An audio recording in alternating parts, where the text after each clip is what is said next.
Welcome to YOUCANIC. Today here on YOUCANIC we have a Chevy vehicle. If your key fob looks anything similar to this one, we're going to go over how you can change your battery in this. So we have just your standard key fob here.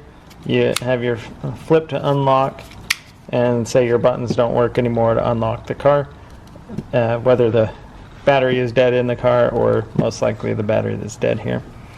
So to replace it, you flip it over and you'll see a little indent right down here. This is where you would have a key ring on it, but there's a little indent right here where you'll be able to get a screwdriver in there and be able to pop the cover up, and then you pop that cover up and now we have access to the battery. This battery here is a CR2032 that you get to replace it with, and then you need to take the same small screwdriver to be able to move the battery.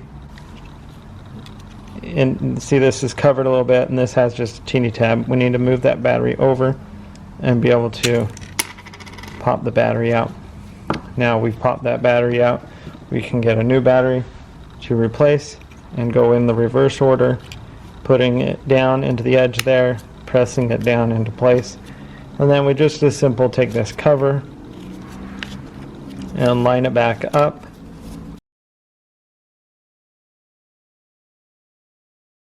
and snap lock that back onto place.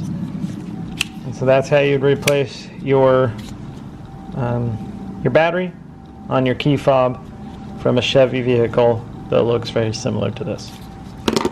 Thank you for watching YOUCANIC, where you can be the mechanic.